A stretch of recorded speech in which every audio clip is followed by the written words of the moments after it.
And I was so convicted by not having spoken up before about bias when I'd seen it. I'm often in the room when white male privilege is used and thrown around and dominates. And to realize I hadn't spoken up and I didn't see a lot of this. It's like, it's time to go to work. Sabbatical is a wonderful gift that the university gives. And I made it my sabbatical topic. And I've been studying for almost a year now. Even I started early, and it's definitely not going to end when I go back to school in August. But I'm developing curriculum that will teach students how to see bias in their own spaces, and then how to strengthen up, to speak out and defend. Because at the bottom of it, it's not about, it shouldn't be about the person who's doing the design. It should be about the person we're serving. And there's more similarity than difference if we get to know people. Having worked in municipal settings as an engineer, I've always been just thrilled when I hear city engineers talk about their people, block by block. Oh, that's where, you know, Mrs. Somebody lives. And that's where, on this neighborhood, they have the best get together in the summer, and they'll talk about it. They'll know the neighborhoods that well. DOT has come along on that level. County engineers know their people that well. But it doesn't start that way. And if you don't know the people that well, most of us will see difference rather than similarity. And then the biases can sneak in, sometimes not so sneaky either. So I am pledged to learn about this and then speak about this, structure up lessons. And I'll tell you that the classroom is a place where we rich and discuss. The professional societies need a very big conversation in this, because they're saying the diversity, equity, and inclusion words, and they're not walking the talk. So that's kind of where my challenge is. All right, thank you. I wonder, Mr. Wheeler, if you could just respond briefly. Do you think that the systems have failed horribly, or are they doing what they were perhaps designed to do?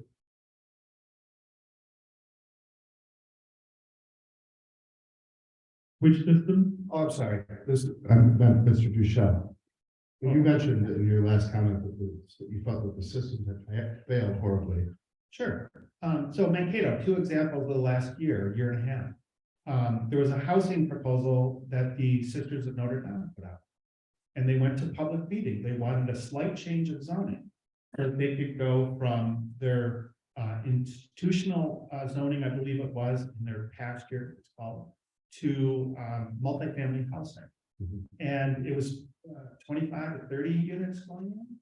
The neighborhood came up in incredible levels of opposition. Wouldn't even let the sisters describe the project. Wouldn't let the architect talk it out. Didn't use racial terms, but said it was about traffic and noise and stormwater and prevention of use of parkland. Well, they have a huge park across the street. This is private property that the neighbors were enforcing their vision. So that was horrible. And it's those people was the phrase not used, but was there hanging in the air. It's like, could you get to know some folks, please? You know, they're anxious and scared. Well, let's meet some people. And in a public hearing, that doesn't usually get across. And similarly, the county took trying to cite their maintenance building, a new maintenance building for Blue Earth County. Asked to put it in a neighborhood where they put up barriers around it and really look after the neighbors. The neighbors opposed it, came out with noise and came out with dust and odor issues. And like, have you ever actually been next to one? They're really good neighbors, first off. The trucks, yes, there's some backup noise and stuff, but it's minimized. It's just working out. And if it's not here, where will it end up? It's going to end up next to property where people don't have the agency to complain. So our public hearing system really is slanted towards the loud and the angry. rather than the people that need support, who are working two jobs, whose kids are struggling in school and need more support, or who are too far away from the supermarket to walk and they don't have a car and buses don't serve them. And I could go on and on. Those are the systems I see. Thank you. I don't know, Please. but that was the system you're talking about. I've worked in urban planning since 1976. I've never heard a neighborhood complain about this new development will make our community less integrated. But what I've heard instead is that this will adversely affect our property values, or that my children are one person. My children are profoundly gifted. They shouldn't go to the school with those the children of those people. And on a housing project, a small townhouse project, it's going to be, our children will never play with the children of those people. They shouldn't, it doesn't belong here. So it's pervasive, and we need to work on that. We need to make sure that when we develop new neighborhoods, we develop integrated, inclusive new neighborhoods. Hasn't happened yet. All right, thank you. Ms. Peterson, and to the left. Well, so what have been the results of your project regarding the history of housing discrimination or discrimination in urban planning in the Upper Midlands? There have been many results, but I'll just go over a few. We put this together, we early on, really from the first, decided that we were not going to be an academic project. We were going to share all of our research. You can download it, by the way, right? Whenever you want, just go to our Mapping Prejudice website, which was radical, I guess, within the university system. I don't know, it doesn't seem very radical to me, but it apparently was. So we did share it with all sorts of people. One of the results of this was the 2040 plan in Minneapolis, which sought to eliminate single family zoning. When it was first presented, well, there was just a lot of people, you know, just about dying of heart attacks and strokes because there might be multifamily residents, you know, that it would be up to a fourplex, and the city council, as liberal as it's supposed to be, could not abide a fourplex replacing a single family home. This is not just to go down and tear down single family homes. When this lot was going to become available. So if there's a vacant lot, the proposal was to put in a fourplex. Well, they weren't going to go for that. They finally compromised on 3.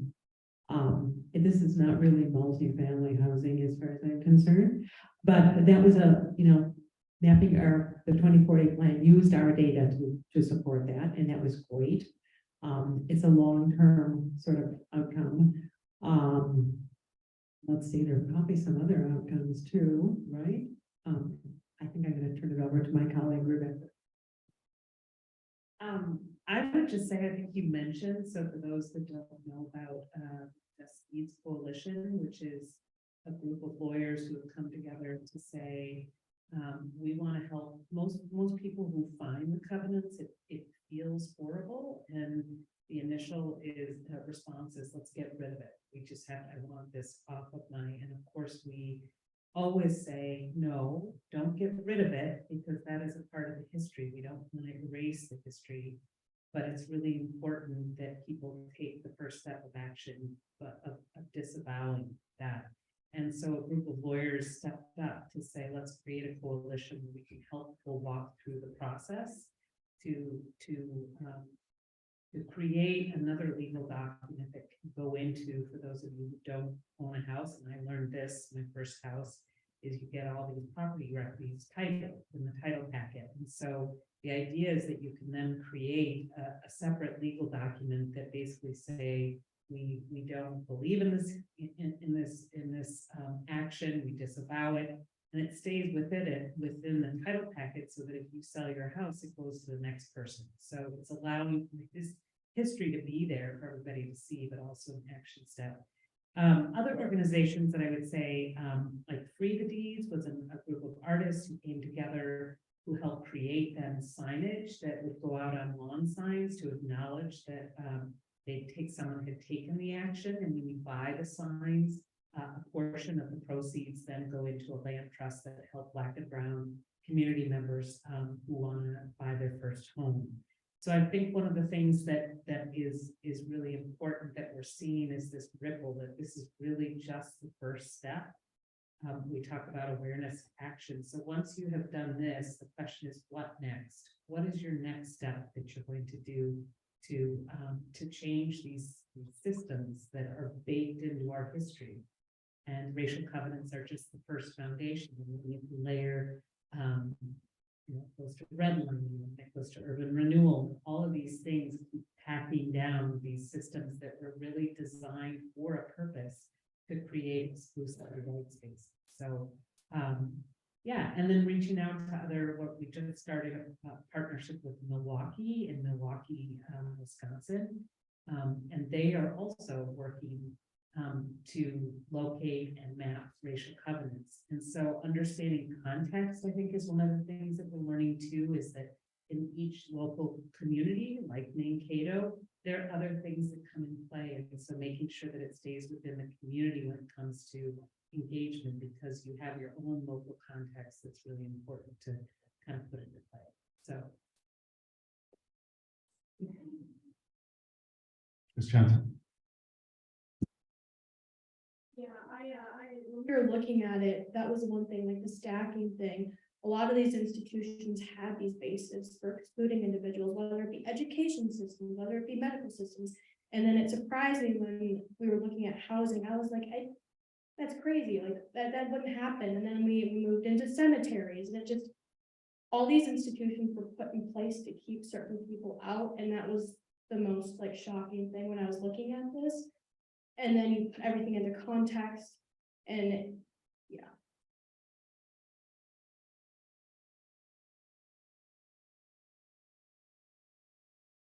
So the Just Deeds project in Rochester has basically just gotten started. They have, I think, worked with 12 property owners, 6 of whom actually had racial covenants, and they're working on discharging those. That's gone much more slowly than we anticipated. So that's a concrete result. The city of Rochester years ago adopted a policy in its land use plan that would require that new general development plans, when you're developing a large set of subdivision plans, should include a mix of a range of housing prices. That has been sort of honored in the breach, I think, more or less. But it's a work in progress. One of the things that we want to ultimately get the city to acknowledge is that the covenants, they're still legal. They're not racial covenants, but covenants that say minimum price, minimum floor area, building materials that are expensive, that these are requirements to build a house in a particular neighborhood. Those are because of the wealth gap created by things like redlining and racial covenants and other things. Those are intrinsically have a racist impact, I guess. The outcome is racist.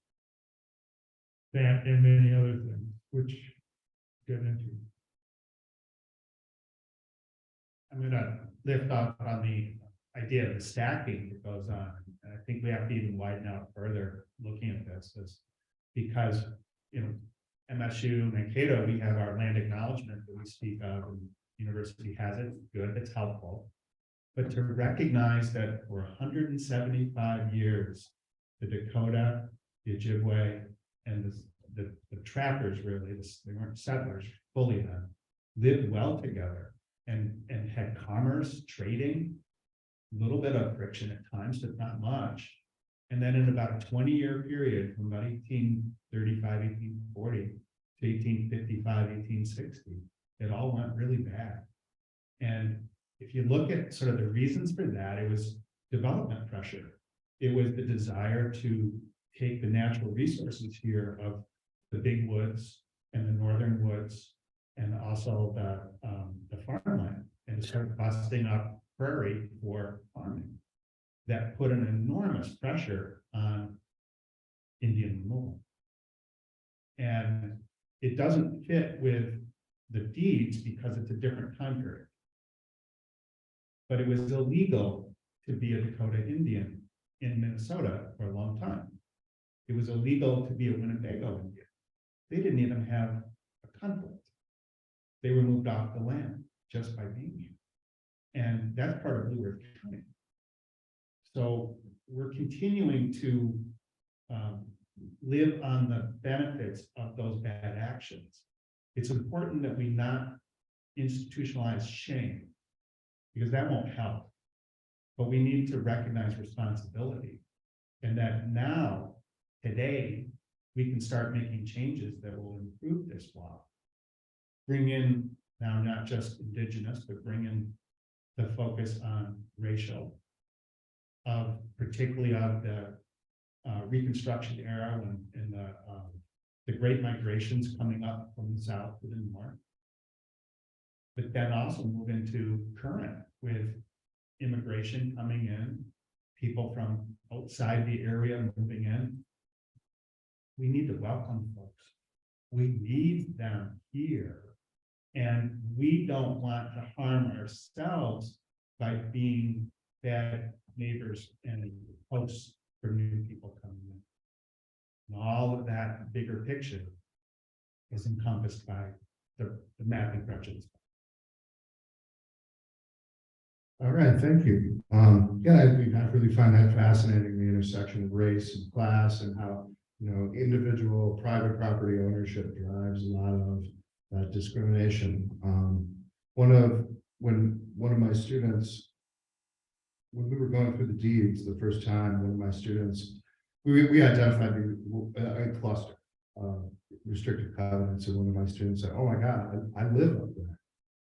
Like, well, you must probably have one in your home because everybody on this block, on the street has it, And I'm particularly interested, at least within the context of Mankato, seeing how, the school district attendance boundaries overlay and, how do they correlate or do not correlate with the clusters of restricted covenants in town. And so with that, I'd like to ask you all, did anything just surprise you in your research or your results?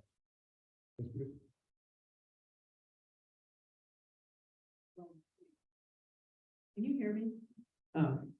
I'm a native of Minneapolis, and I guess I had grown up with the idea that things were getting better over time. And one thing that Mapping Prejudice revealed early on was Minneapolis was not always so segregated.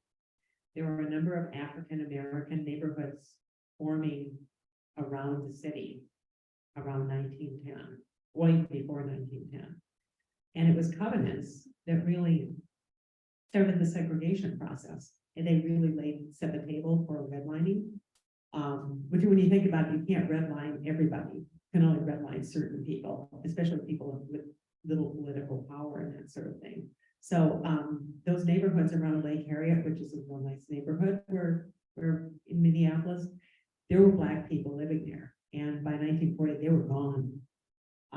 Covenants started in 1910. So by 1940, they had done their work. And then they just got more and more concentrated. So the idea of Minneapolis as a model metropolis, I think it was Atlantic, or I can't remember which magazine put it that way. We are not a model metropolis. We have the highest housing disparities in the nation. 75% of white families own their own home. 25% of Black families own their own home. It's huge disparities. So that was one thing I was unaware of. I'm trying to think of some other stuff here. Well, maybe I'll just, that's shocking, and I'll be quiet now. I'll just add a couple things. I think for me, what was shocking is when you look at where the racial covenants are, sometimes I had questions. For example, from these very wealthy sections, why aren't there covenants in that area? And the answer really was there's no need. They've already got their sort of borders based on wealth.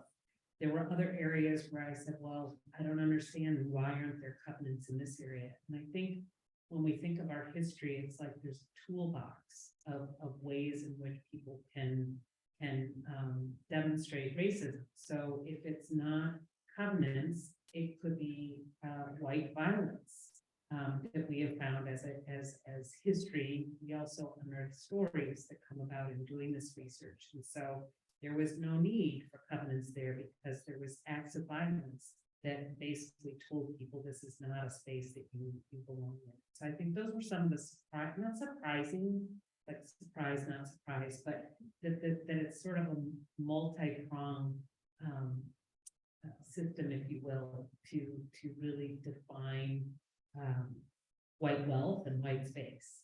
So. One of the most interesting things I think I found was the Grandview Memorial Park. It's a cemetery, and they were putting restrictive covenants on these cemetery plots. A lot of times it was a man, he would go in and he would make a deal and like sign away and everything, and be for him and his wife. So they were buying up 2 plots, and we traced it back and everything, and that was, you don't think about that, you don't think about when you're looking at this, that you're gonna come across the cemetery plot, and I remember me and David sitting down, he looked at me and he was like, we found something, like we found something fascinating, and that blew my mind. And I think that kind of spurred me to ask broader questions, kind of like, why were they thinking to put them in cemeteries if it was supposed to be just for housing? Were other places where they putting them? Where else were they putting them in neighborhoods? Were they putting them close to medical hospitals? There was one we found right next to, in the Bethany area, Dr. Cooley found it, and it was this neighborhood, and they discriminated on the basis of class, race, and medicine. So it was interesting just to see all of these different intersectionalities kind of come to play and ask these broader questions, I think.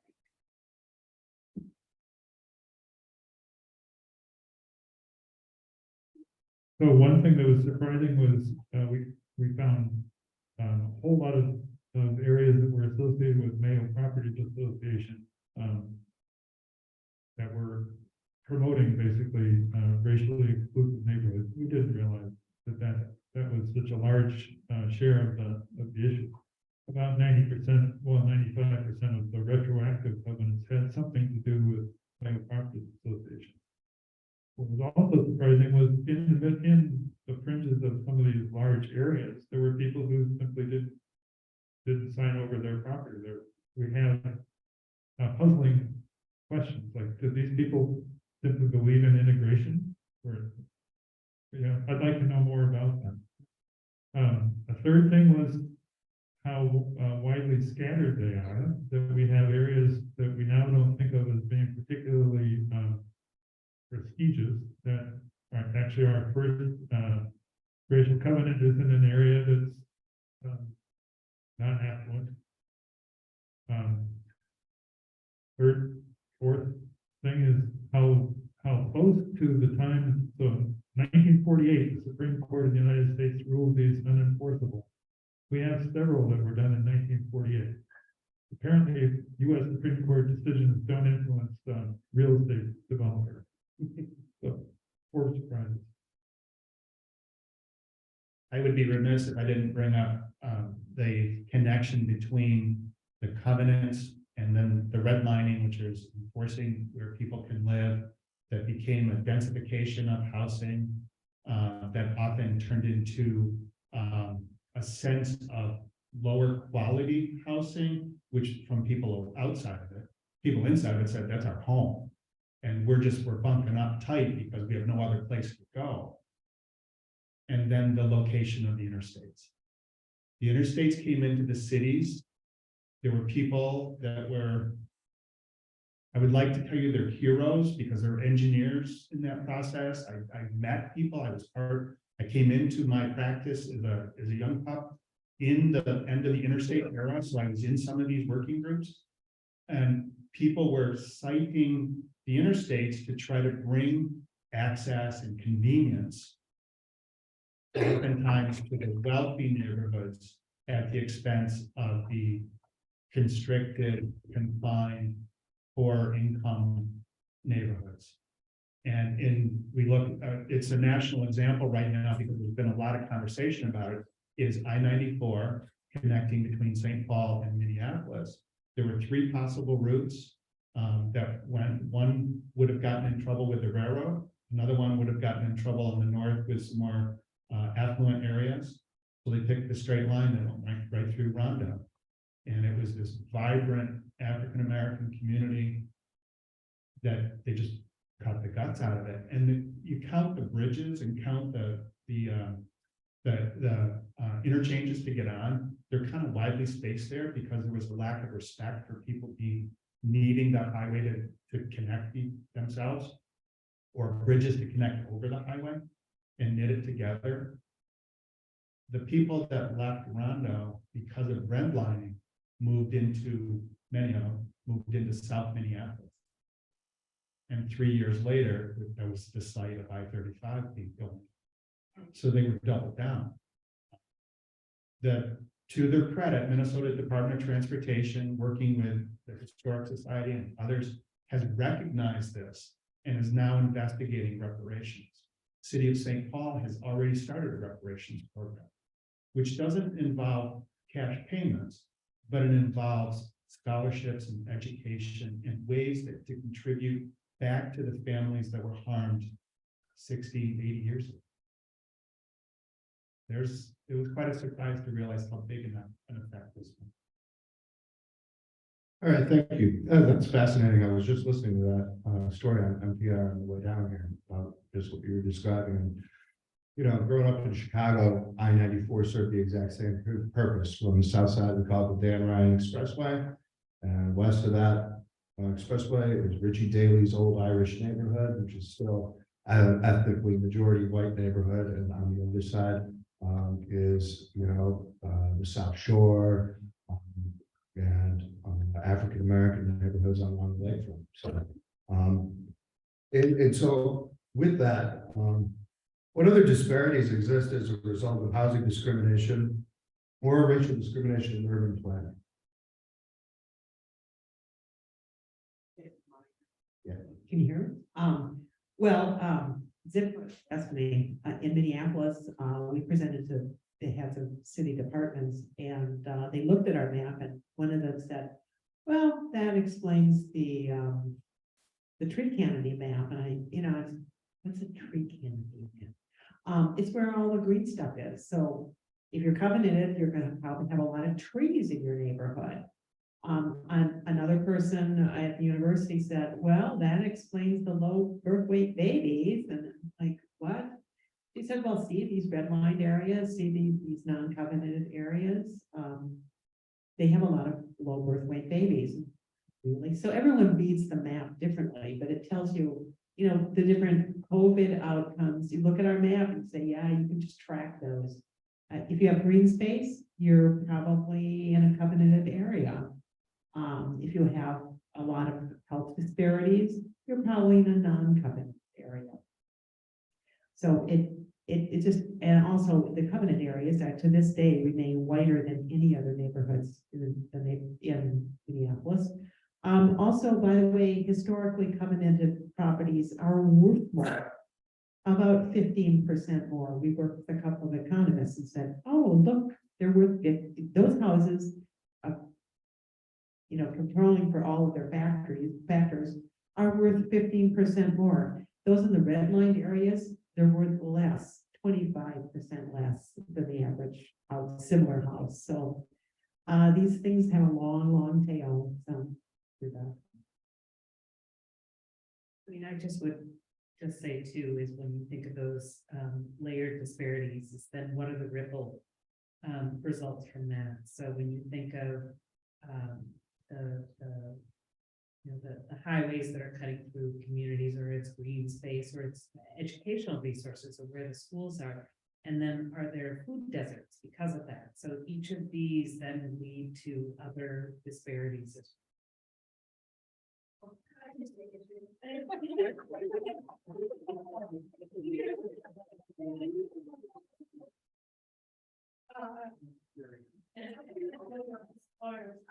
I guess when I got to look at the map for the first time at the reception, and kind of what you were saying, I noticed too, that it was the places that were covenanted were very green. And a lot of like them were surrounding like healthcare systems. So like our hospital, we have a very big hospital here. Mayo's very prominent in Minnesota. And a lot of like the one we found, or Dr. Cooley found with the class, the wealth and everything that was surrounding a hospital. So I guess that's kind of where my interest stemmed in. I asked her to ask, what now, what can I look at with, like the little bird, I had no clue about that. That's very interesting. Okay. Well, yeah. We'll talk after. Yeah. But yeah, that's very interesting.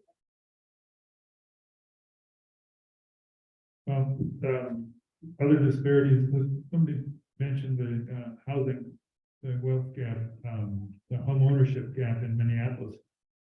Well, I think it's the Federal Reserve funded a study of that, and so there were things that influenced your ability to get a mortgage, one's income, one's down payment availability, and another is credit rating.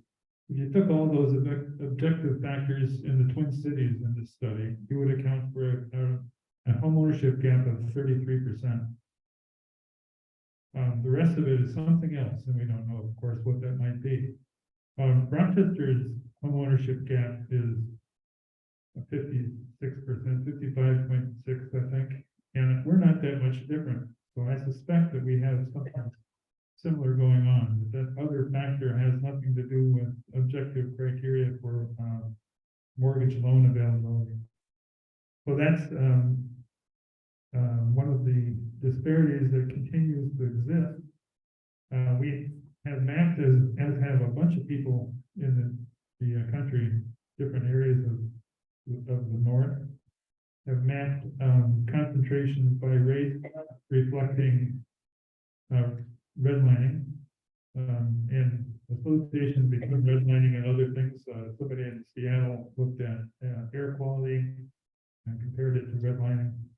We have confirmed that, sure enough, areas that had racial covenants and that were redlined are likely to have much smaller minority populations than the other parts of the city. Finally, the thing I'm working on with the GIS stuff with clinic all has to do with health disparities, and sure enough, there are some, and they track with socioeconomic status and in many cases race.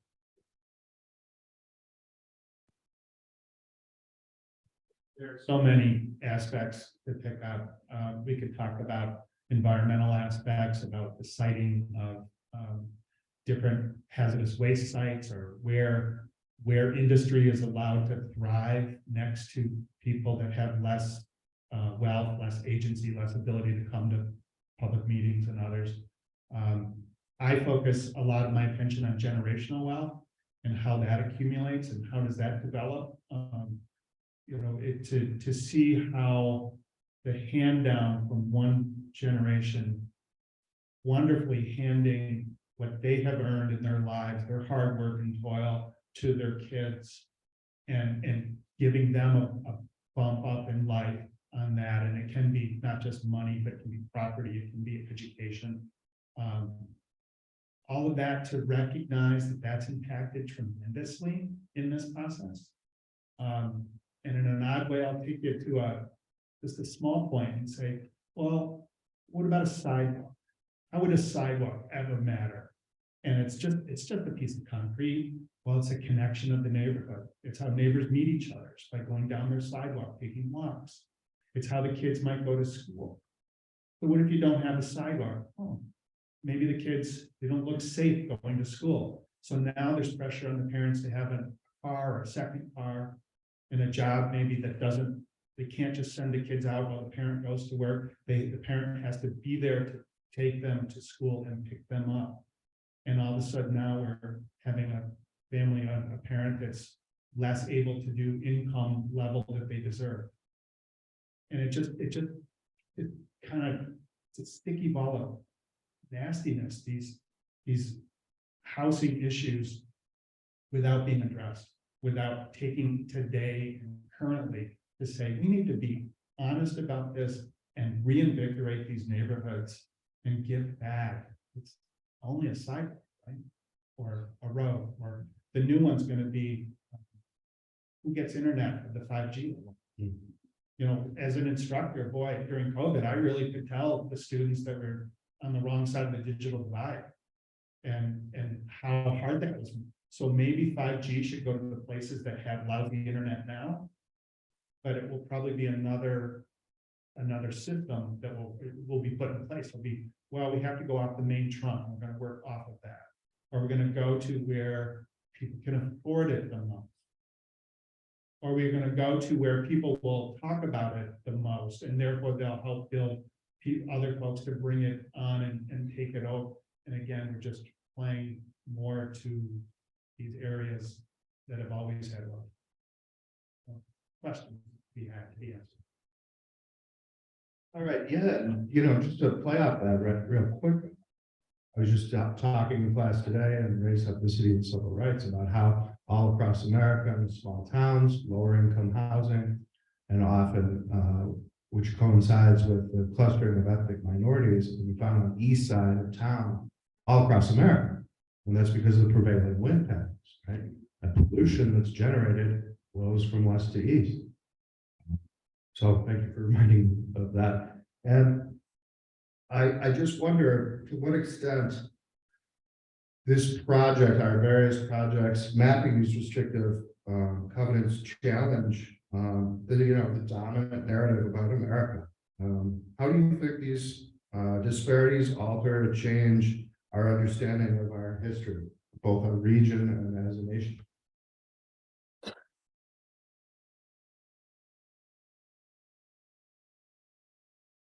Well, I think it calls for a re-examination. This is not a happy story, but we have not really dealt with these problems ever, as far as I can see. We had a civil war over this, and the South lost the war and they won the peace. But this was also in the North as well. So we just kept going on and going on. I don't really know the answer in terms of, it's not a happy story. I think we can mostly agree on that.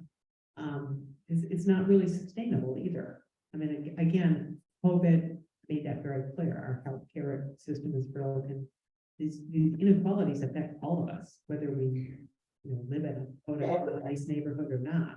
This is a universal problem. So. I just wanted to thank you for mentioning the notion of intergenerational wealth, because I think that's also this kind of the long tail of what's happened. And I actually think, well, I'll just say, so my husband is African American, and we started examining our histories, and both of our parents bought houses in the early 60s. And it's an incredible, just within my family sort of experience when it comes to the fact that my parents were able to get the loans for a low interest loan. They could then profit. They were in an area that was safe and had all those amenities that we just took for granted. And then I think of my in-laws, who we haven't even mentioned contract for deed or rent to own, where they were part of the Great Migration. They come up to Minnesota, and really all that's available is where the neighborhood is and a contract for deed, and various mortgages as high as 25%, which is just unheard of. And my parents are able to pass on wealth, and I think there's a percentage, I can't remember, is it 30? There's a percentage of white families being able to help their children with down payment of housing that is super high. And I think after my in-laws who passed after 50 years, their net profit was $5,000 based on all of these incredible pressures. I mean, I'm amazed that they kept the house, but so I think it's so important when you talk about today is really looking at this history and making sure that white people reckon with this history and acknowledge it. And again, that step of what to do. where I think, Black folks who have lived this, it's an affirmation of the history that they already know and have lived through. So I think that's really important to acknowledge. And then what are we gonna do? I think you're stepping up and voicing that we need to be a voice for this PAC. That's my soapbox. I graduated high school in 2021, and it wasn't until I came to college that I realized just how prominent these narratives are when we're being taught in K through 12. My experience, I grew up in a small school district. I graduated with 50 kids, so it's not very big.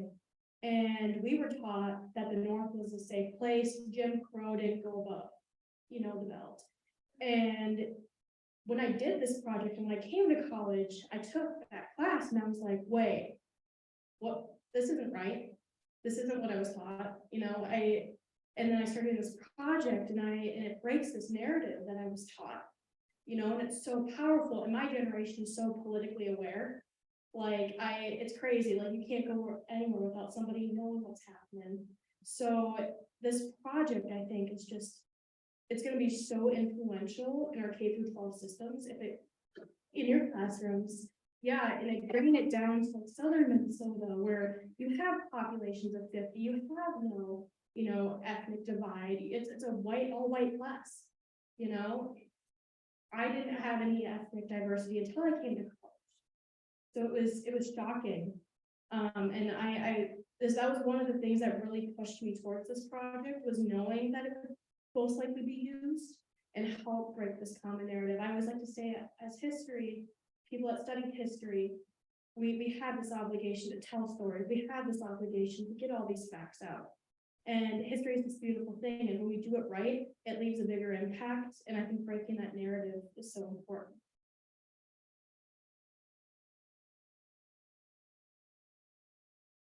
So I guess the two groups that you mentioned, high school students, the high school students in Rochester that participated in the project with the library.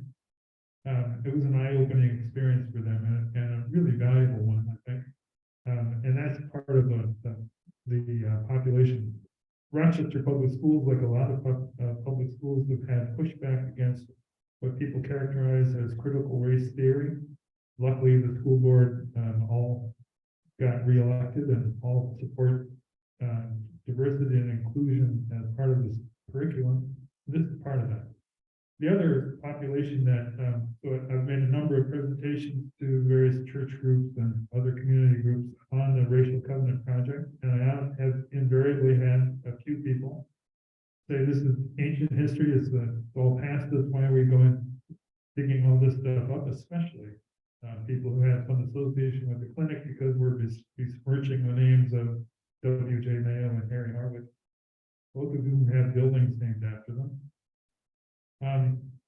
And so the issue is, become aware of the fact that we have a home ownership disparity of whatever it is, 35%, 58%, I mean, and that it should be 33% at most. We have racial segregation, we have class segregation. So we have all sorts of things that continue to make a difference to people. Nationwide, student debt among minority people is 5 times what it is among the white population, and that's a huge burden to enter the workforce with. So I think that's realizing that this stuff is in the north and that it's pervasive and that it still has an impact is one of the educational things we have to work on.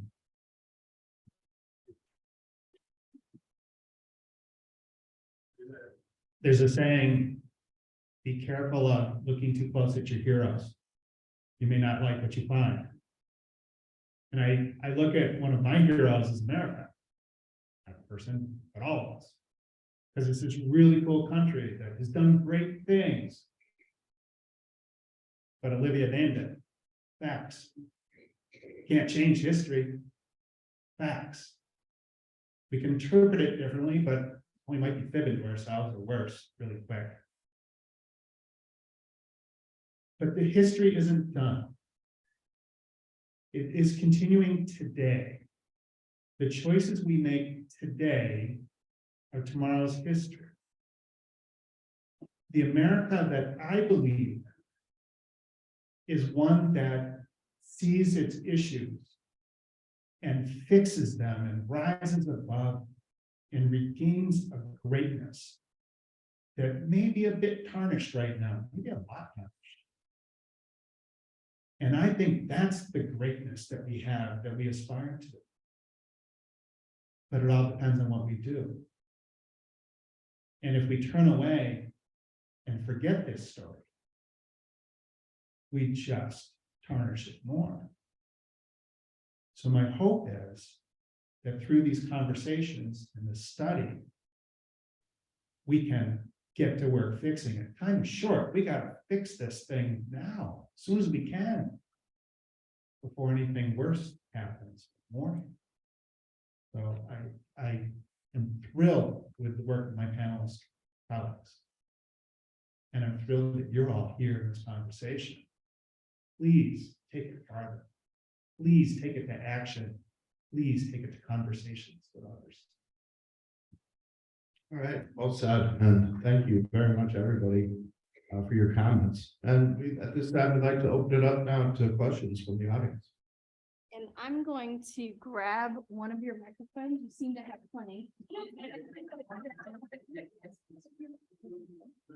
I've got Chelsea. Chelsea has gratefully agreed to pass around the microphone, so thank you so much for that. And if you have any questions, go ahead and just raise your hand and she will bring you the microphone. I'm not sure, I think we kind of got audio going a little bit on Zoom. So anyone who's in the webinar who can hear this, and you have a question, I'll be monitoring the question and answer. And so we might have some questions online as well. So thank you, Chelsea. Yeah. Who wants to go first?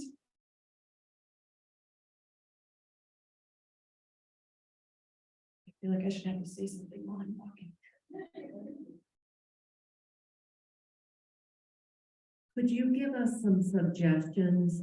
I mean, really grounded and down to earth. What can we do when we walk out of here, when we go back into our lives? I mean, something real.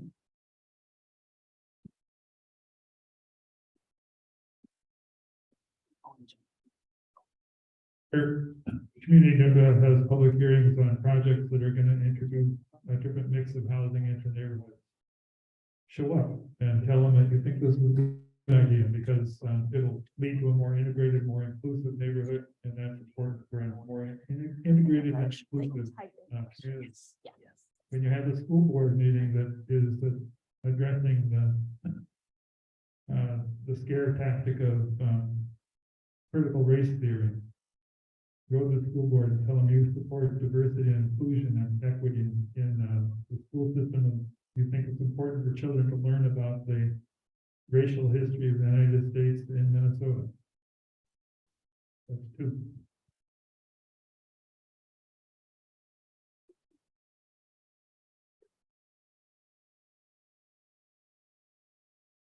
I mean, sounds simple, but it's so important because maybe all of you have come here because you have a touch point. There's still so many people who don't even know about this history. So concrete action when you go, who are you going to see after this? Is it family or friends?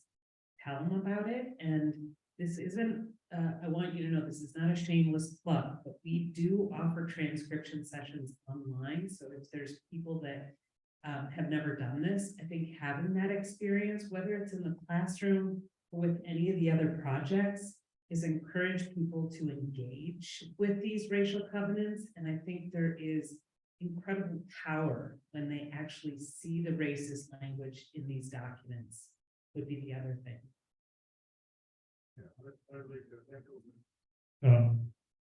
If you go to the Mapping Prejudice website, it'll teach it, it'll show you how to get into the Milwaukee Zooniverse. I warn you that it's addictive. Once you start, you finish one and it immediately jumps to the next one and you look at it and say, oh, there's another. And so you end up spending an hour and a half where you thought maybe you'd spend 10 minutes. But it's really worthwhile and it'll help Milwaukee, and why not? And then eventually you'll be able to help Olmsted County. One thing too is like the Greater Mankato Diversity Council does diversity and inclusivity training for their K through 12. So even going through that facilitator training, recognizing your own biases, being able to go through a K through 12 setting, I went into second grade. You know, you're teaching these kids, you're teaching yourself along with them. And I think that's very powerful. Keeps you up to date too and everything, but it's a great, and Kuma's in the back. So if you ever want to talk to him, he's a good resource as well.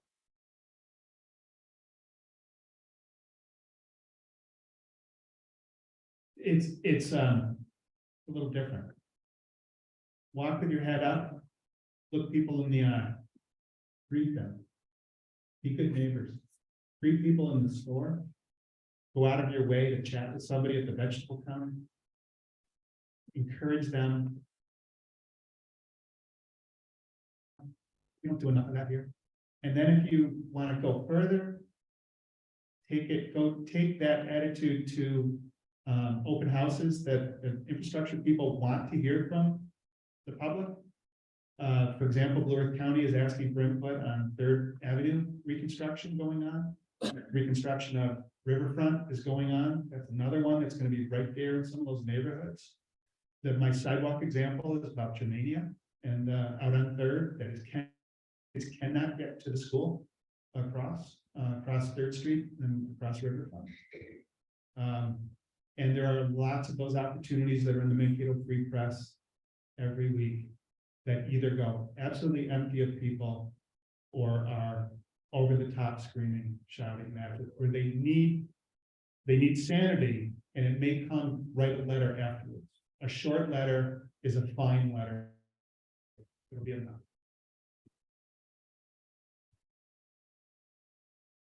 Right. So I've worked on a couple crowdsourced public history programs before, and I know as someone who's worked on these, like we look at universities and we look at public libraries as such epicenters for these projects. Were there any community partners that you may have been surprised by how much of an asset they were to, I guess, any of your projects?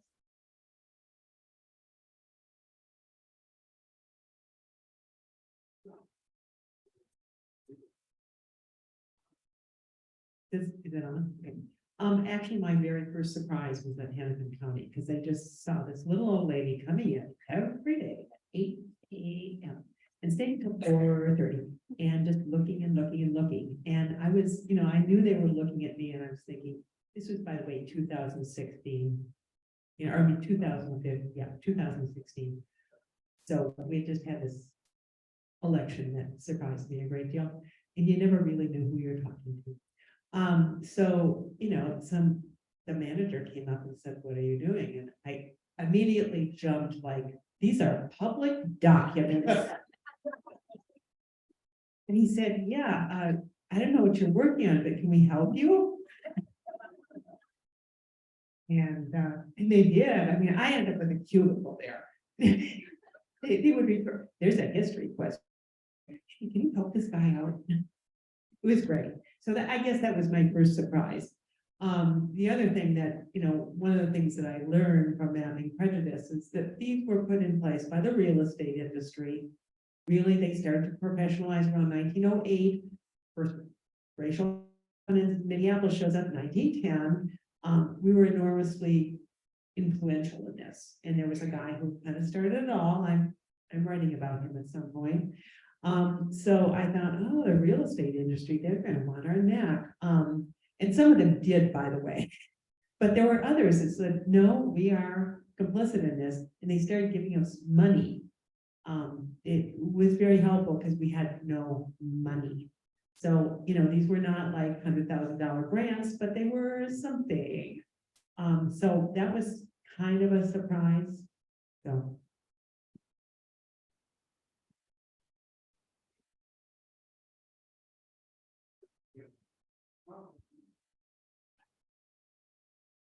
had great cooperation from property records and licensing and the city of Rochester Attorney's Office. Mayo's legal department contributed several volunteers to our process, so that was great. I didn't think what we were doing was newsworthy. That turns out Minnesota Public Radio did, so sure enough. Otherwise, no surprises. We're a total volunteer effort and got great cooperation. To your question, I mean, this may be not news, but I would say schools. So outside of the university community, I think there are teachers who are engaging students and really delving in, which you think, oh, are they too young? No, they're not. Faith groups, I would say real estate agents who are coming to terms with this and really wanting to engage in it. So those are, trying to think, those are the top three.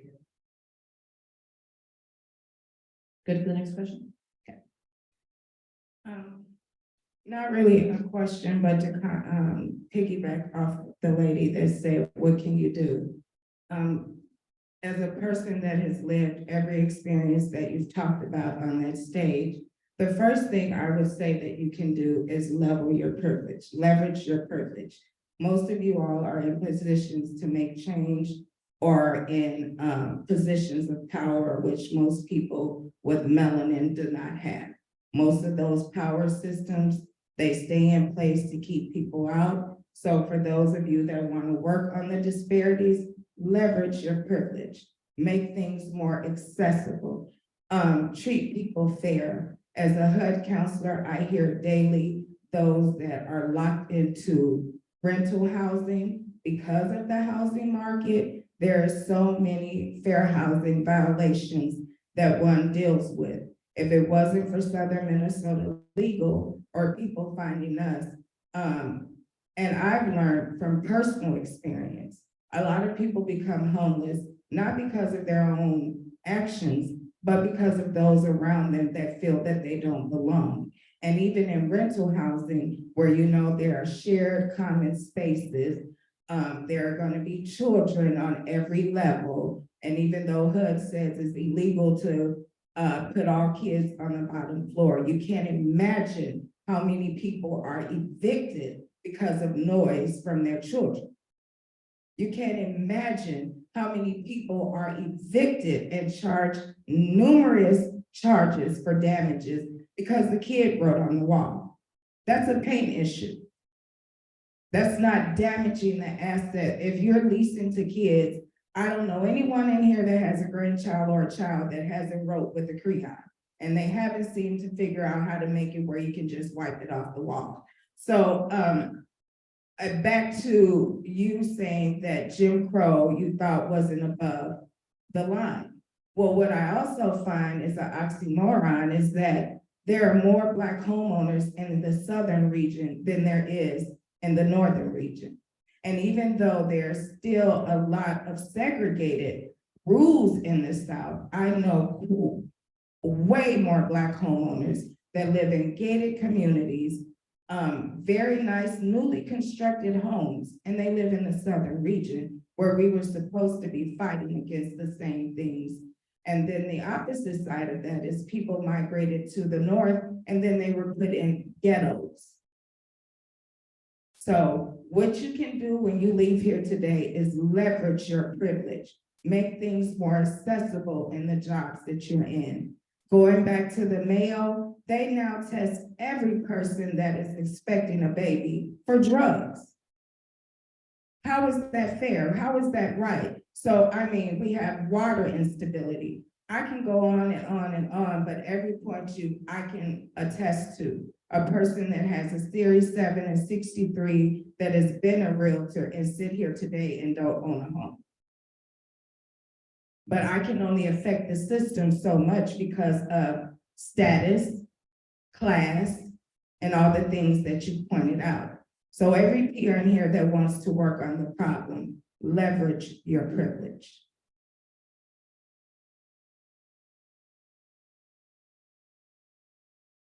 Thank you.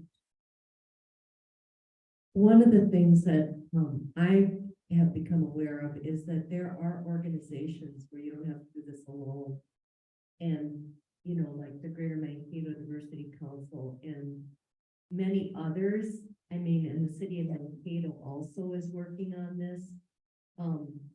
But the other thing is for teachers, the Southern Poverty Law Center has research-based teaching hard, honest history K through 12. It's not even something you have to invent. So there are resources and there are different groups of people where we can get connected so we don't feel like we, you know, if we don't know what we're doing.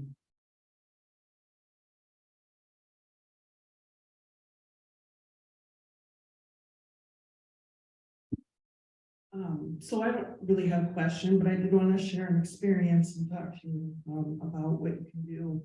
When my family moved here from Chicago in 2016, it was kind of a whirlwind. I think we packed up within 2 weeks and came because we had job opportunities and educational opportunities here.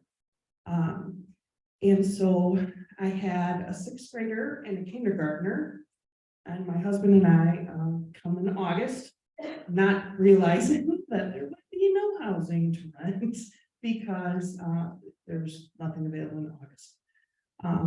And I didn't know where I wanted to live. I came from a big city. I wanted to live in town. And so we saw all the available properties and didn't know that the culture here was very different. And we toured an apartment in a popular apartment community. And the real estate agent asked us, well, where else are you looking? And I said, well, we're gonna go look at a house on 4th Street, so downtown here. And she just, the look on her face, and she pulled me aside and she said, you know, as a mother, you have children. You don't want to live in that neighborhood. Now, we had moved from Humboldt Park in Chicago, so I was secretly laughing. But what I didn't do, and what I should have done, and because I was new to the area and I didn't know or understand, I should have reported her. She should not have told me that. And so I'm really embarrassed that I didn't. But I didn't know, that's something you can do. It's not okay. And by the way, we rented that house on 4th Street. We bought a house 6 months later in the same neighborhood. Love it. Piggyback off of you, I will say the same thing. My husband and I bought a house in 2017 and not our realtor, but plenty of people told us which side of town we wanted to live in. We live in the east side of town and could not be happier with our neighbors, our families, our schools, everything. And I don't hesitate to tell that story because that was not that many years ago that people still tried to convince me that a certain area of Mankato was the better place to live and raise my kids. And it's unbelievable when you start to think about it. Question, anybody else?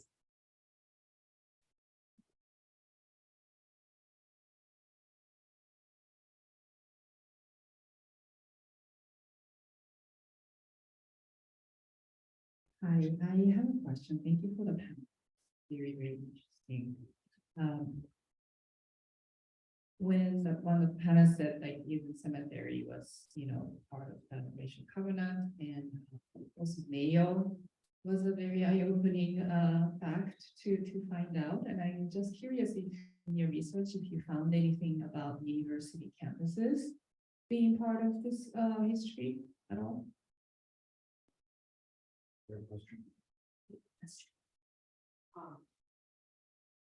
Funny you should ask. We have this little project called Campus Covenants. And it was mostly our RAs, one of whom is sitting right here, that really led this. I did some research in the university archives, but they really put it together and mapped it. Right now it's under peer review, and I can tell you some of the peers absolutely love it, the outside peer reviews, and then there are others that are very critical because it puts the university in pretty bad light. I don't know what my favorite story is there. I mean, I could tell the one about the university. He was hired by the university. He was Black, and this was in 1956. There was this new development opening in Brooklyn Center. It is Brooklyn Center, right? Okay, I can never, Brooklyn Park, Brooklyn Center, I'm always confused. Anyway, it had been donated to the university by Earl Brown, who was the sheriff, Hennepin County Sheriff, and a member of the Ku Klux Klan. And it was becoming obvious by 1956 that this old covenant system was breaking apart. I mean, they were technically unenforceable as of 1948. The state passed a law against new covenants in 1953. They really didn't become illegal until the Fair Housing Act of 1968. So the NAACP and others pressured the university, you know, when this new development opens up, we want it available to everybody.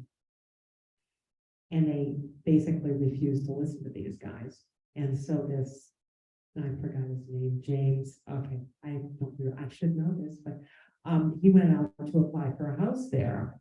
And it went pretty well until he said, okay, I want to put down payment on this. And the salesman said, I can't do that.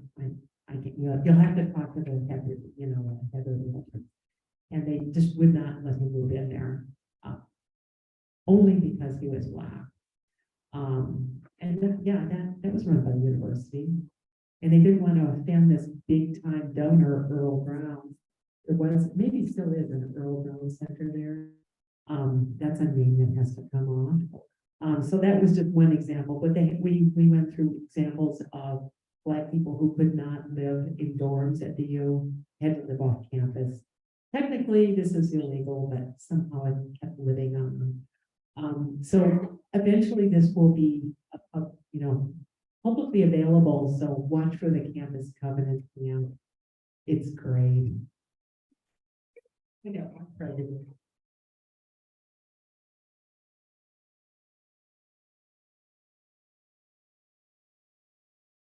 Any other questions?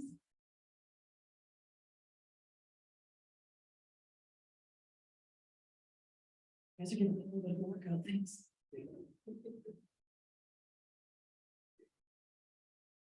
Yeah, I guess what my question is, I know you can get these statements of, you know, these racial covenants removed from the deed. I guess, how does that process go about? And is there some sort of project to reach out to homeowners where these deeds are in place to, you know, ask them or get them to be aware and see if they're willing to remove those sections? First of all, they're not being removed. Okay, I just want to make that clear. Actually, Hennepin County, when our map was pretty much finalized, they send to property owners in these key districts saying, you may have a racial covenant on your house. Here is how you contact these people to do this. It has been pretty active. I don't know really how many have been discharged. The last number I heard was 400 when you consider 25,000. But you have to understand, only current property owners can do this. Because I did have someone who wanted to cleanse his family history. And I said, well, does your family still own this? No, but I want it removed all the same. Like, no, you can't do that. So it has to be the current owner. And this does follow. So that, yeah, there is a process. We managed to get a state law passed that I think it was passed in 2018 or 19, that it's a free process. They don't charge you for this. But of course, the Just Deeds people will talk about other things you can do about this. So there's more action. You Google Just Deeds. I don't know if the lawyers are local in the Twin Cities, but I know they have a ton of resources that could at least help you sort of, how do I do this? And might be helpful. In Rochester's case, either the NAACP or the city of Rochester Attorney's Office, we're still talking about that. We'll send out a postcard to the 1,023 people that we found so far and tell them this is available. I'm not sure they have the attorney resources to make it happen soon.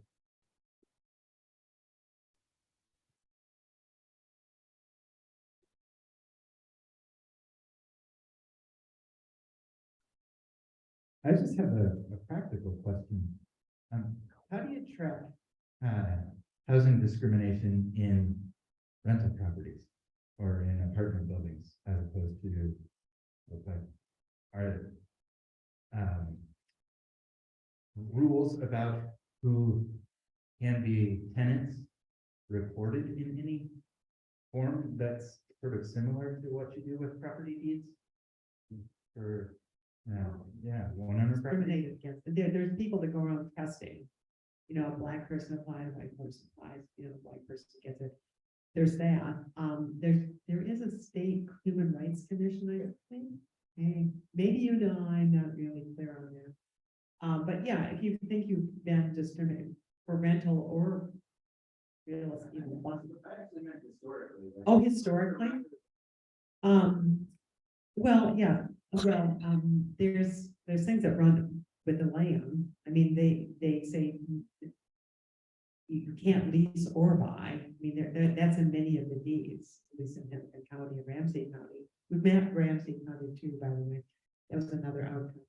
So yeah, they couldn't lease. So yeah, that would be in the deed. Maybe I was answering the wrong question. Sorry. Are you just seeing the deeds in like single family, or can you find things in multiple family units? It would apply to multifamily properties since it applies to the land. So we've found duplexes, for example, that are covered by it, fourplexes. But I would, you know, to your other question, there could be, well, there are people who discriminate on the basis of race in sales. They're not covered by racial covenants. And the same thing almost certainly happens with rental property. And how to track that would be another challenge, I guess.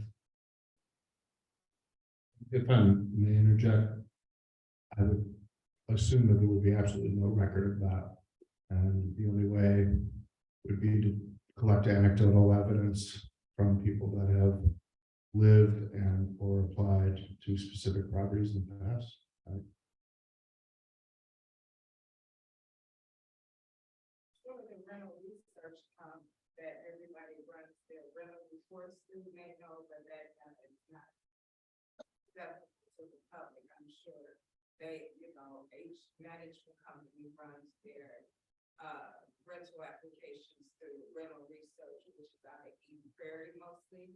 And so I'm sure they have that data for people have been denied and what they've been denied for. But I think the data is not made available. I don't know, but I know there have been historically agencies in Minnesota that run all rental research reports. So like I used to lease and people would come to this department and apply and then go over here and apply. And I'm like, well, why do I keep getting denied? Because the information is going into one central data location. They hold it's almost like the credit bureau. They do a lot of the rental application. So there's technically no conflict of interest per se.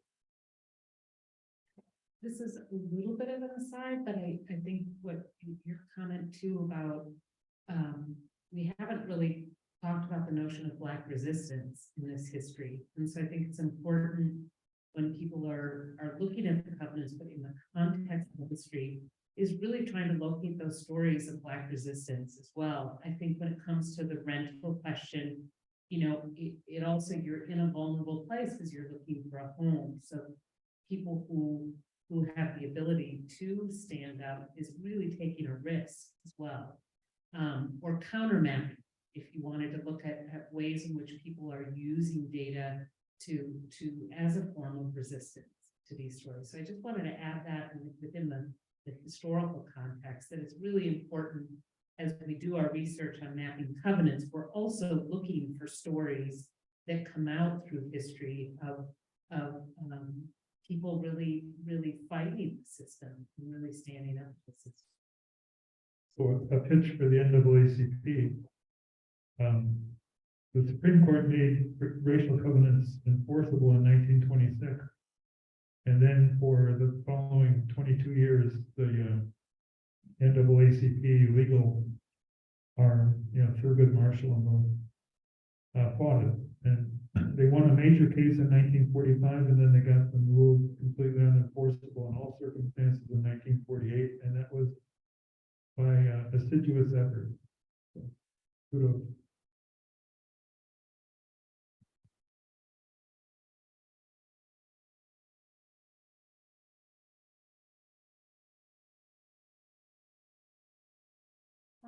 For the panelists and attendees that have experience with GIS, civil engineering, when you approach this project, was it different than any other projects that you may have worked on? Like, how did the weight of this project maybe like fault for you?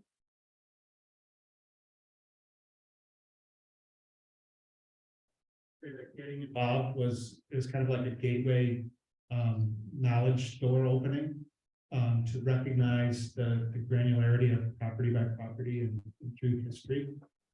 That spurred me to talk to the archivists at the DOT and at the university. And those are the fancy word for people that hold plans at the DOT, to ask for access to look at, can I see how 169 went in? I'm the crazy guy that asked, how did this road come to be here? And it's right out of the mapping prejudice project, but looking at where they ran, where they chose to run things, knowing that there would have been a group of engineers and planners sitting at a table, debating it, coming to a conclusion, and it would have taken probably a couple of years. Recognizing they had those names on the plan, and they would have known who they were talking about when they said, we're gonna take and wipe out these houses, these neighborhoods. You can see it in West Mankato with the streets that don't run through in the lower part. All along North Mankato also lost quite a bit in there. And, a couple of blocks difference would have made a huge difference. So GIS will open up a lot of that, but GIS is mostly current data. It's not, the historic data hasn't always been read into the record fast enough.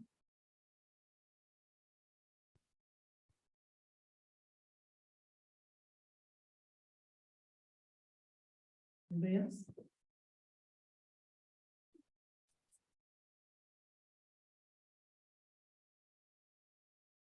I guess the hardest thing for me was like dropping like my K-12 education bias. That was the hardest thing, kind of leaving what I knew at the door and coming in with a fresh set of eyes. I know when I met Steve, I was like, I don't know civil engineering is really committed to this, and I had a whole bunch of questions, and he was gracious enough to answer a bunch of them, but I don't know, I think that was the hardest part, is like leaving your bias, leaving everything you think you know at the door and looking at it as an interdisciplinary thing. That was probably how I got the most out of this. Anybody else before I pass back? I don't need a microphone. Now it's illegal to have racial covenants, but I think there's a new form of something serving similar purposes. And I live in North Mankato, and we have a rental authority. It's most strict in city in entire Minnesota, 10%. And to me, it's in a sense worse than covenants, because in covenants you are addressing one block each, but we're talking about entire city. So even though it doesn't say black or white, but if you say rental moratorium 10%, that naturally points to the group of people you can own the house. So I wonder if there are any other examples that which is serving the same thing as the rental covenants, racial covenants, in the way they implement it now. Covenants aren't illegal. Mentioning race in a covenant is illegal. So if you can accomplish a racial division by focusing on class, for example, you've got half the battle mixed, I guess. So we have covenants that say the minimum price has to be something. One of the ones I had used as an example, the minimum price for this development was 3 times the average. The building price was 3 times the average sales price of single family homes in Rochester at the time. We have another example. 90% of the lots that are subdivided in Rochester over the last 10 years are at least 50% larger than the minimum lot size. The majority are twice the minimum lot size.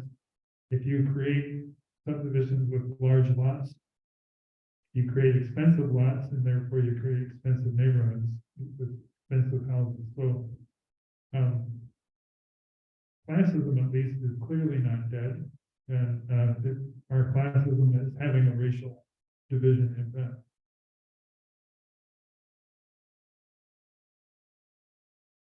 I would add, if I may, that you see a lot of, like what the panelists have mentioned in the past, a lot of coded language, right?